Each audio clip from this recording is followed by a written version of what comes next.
Delhi NCR के लोगों को जल्द ही नए हाईवे मिलने वाले हैं, जिससे उनका सफर और भी ज्यादा आसान हो जाएगा।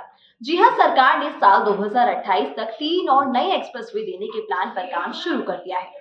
Ministry of road transport and highways और एनएचएआई मिलकर नया प्लान तैयार कर रहे हैं। एनएचएआई के मुताबिक दिल्ली एनसीआर में सफर को और आसान बनाने के लिए प्रोजेक्ट अब तक के सारे प्रोजेक्ट से ज्यादा कारगर साबित होगा।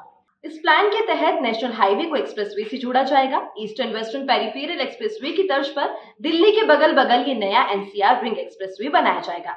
एनएचएआई ने दावा किया है कि इसके बन जाने के बाद दिल्ली एनसीआर में आने वाले हापुड़, बुलंदशहर, गाजियाबाद, नोएडा, ग्रेटर नोएडा, दादरी, बागपत, मेरठ, सोनीपत, पानीपत, फरीदाबाद और गुरुग्राम से लेकर पूरा हरियाणा, आधा पंजाब, साथ ही राजस्थान के भी कई शहरों की दूरी कम हो जाएगी। यानी कि जितना समय आपको पहले लगता था, उसके मुकाबले अब आपका यात्रा का समय कम हो जाएगा। दिल्ली में 3 नए एक्सप्रेसवे बन जाने के बाद आगरा में ताजमहल का दीदार और मथुरा वृंदावन में भगवान श्री कृष्ण का पूजा पाठ करके आप एक दिन में ही वापस दिल्ली आराम से लौट कर आ पाएंगे।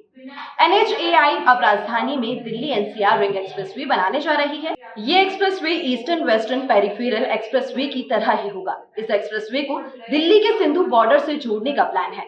एक्सप्रेसवे फरीदाबाद, नोएडा, गाजियाबाद होते हुए दिल्ली में प्रवेश करेगा।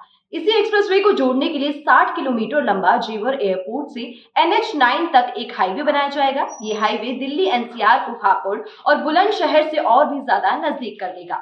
जानकारों का कहना है कि दिल्ली एनसीआर में सफर को और आसान बनाने के लिए ये प्रोजेक्ट अब तक के सारे प्रोजेक्ट से ज्यादा कारगर साबित होगा। खासकर इस प्रोजेक्ट के तैयार हो जाने के बाद गौतम बुद्ध नगर जिले के जेवर में बन रहे नोएडा इंटरनेशनल एयरपोर्ट की रोड कनेक्टिविटी बेहतर हो जाएगी। NH9 से जुड़ने के बाद मेरठ, हापुड़ समेत पश्चिमी यूपी के कई जिले सीधे नोएडा और गाजियाबाद से जुड़ जाएंगे। इसके साथ ही 100 मीटर चौड़ा एक और एक्सप्रेसवे बुलंदशहर के चोला तक बनाया जाएगा। इस एक्सप्रेसवे को नेशनल हाईवे 34 से जोड़ा जाएगा। साथ ही आपको बता दें कि दिल्ली एनसीआर की सड़कों से जाम खत्म करने के लिए कई प्रोजेक्ट पर अभी भी काम चल रहा है। जैसे दिल्ली जयपुर हाईवे के 29 किलोमीटर लंबे द्वारका एक्सप्रेसवे के एक हिस्से का काम अंतिम चरण में चल रहा है। दिल्ली में NH8 स्थित शिव मूर्ति से शुरू होकर द्वारका के रास्ते से होते हुए खेड़की दोला टोल प्लाजा तक 6 लेन एक्सप्रेसवे का निर्माण का काम अंतिम चरण में है। बताया जा रहा है कि अगले 2 महीने के अंदर सड़क सुरक्षा, ट्रायल रन और लोड टेस्टिंग का काम पूरा कर लिया जाएगा। उसके बाद पीएम मोदी इस एक्सप्रेसवे को राष्ट्र को समर्पित कर देंगे।